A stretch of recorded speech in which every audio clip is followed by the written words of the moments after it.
La première fois que je suis arrivée à Rocamadour, c'était par en bas. J'ai vu cet immense sanctuaire creusé dans la roche, une merveille architecturale. On se sent tout petit et en montant, on sent vraiment la sérénité et la profondeur de ce lieu.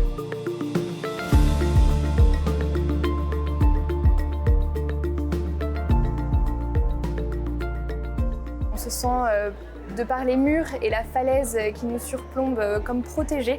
C'est un lieu qui est très intimiste et je pense qu'il peut toucher ceux qui croient comme ceux qui ne croient pas en Dieu. Le travail est assez vaste.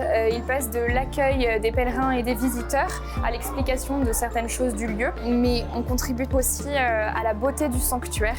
Venir ici en tant que bénévole, il y avait évidemment la mission d'accueillir les pèlerins, de se mettre au service du lieu. Mais pour moi, il y avait quelque chose d'un petit peu plus savoureux, c'était de découvrir tous les lieux un petit peu secrets de Rocamadour, les escaliers particuliers, les petites portes, et qui donnent une réelle intimité avec Rocamadour. En portant ces polos, on épouse ce lieu-là. On en fait partie, on a l'impression d'être chez soi.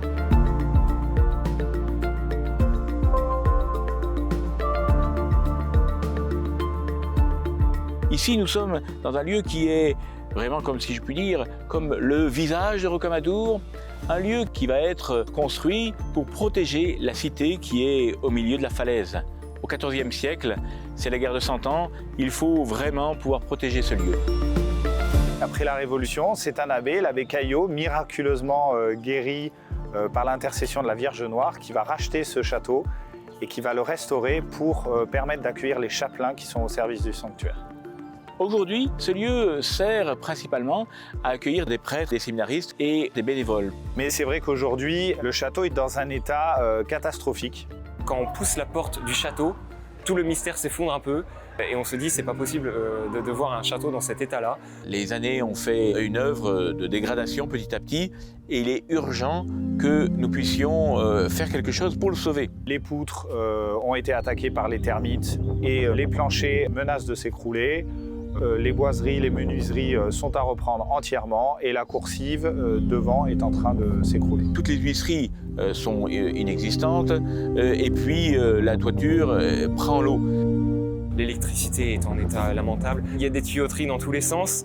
L'intérieur n'est pas digne de ce lieu, de ce monument, de cette vue, du sanctuaire lui-même.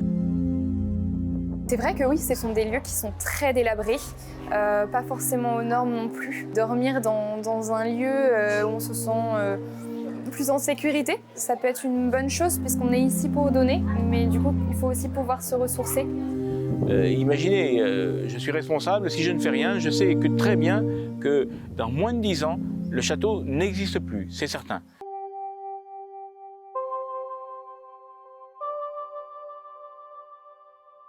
Nous voudrions que ce lieu serve aussi à pouvoir accueillir des visiteurs. C'est vrai qu'aujourd'hui on peut déambuler sur les remparts, mais impossible de rentrer à l'intérieur du château. Donc nous voulons ouvrir ce lieu et notamment proposer une salle avec une frise retraçant l'histoire de Rocamadour et faire venir de grands témoins pour poursuivre cette histoire extraordinaire.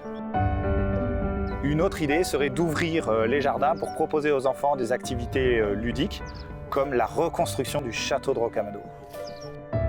Vous comprenez bien que pour l'instant, tout cela, ça n'est pas possible. On a tellement cette chance d'avoir un sanctuaire aussi beau qu'on ne peut pas, notre génération et les générations futures, le laisser dépérir. Voilà, aidez-nous, parce que sans vous, ce beau projet de restauration, ce beau projet de remise en valeur et surtout d'ouverture à tous de ce lieu, qui est un trésor de Rocamadour, ne pourra pas se faire. Nous avons besoin de fonds conséquents pour pouvoir restaurer ce patrimoine emblématique et continuer notre mission d'accueil et de service de Rocamadour.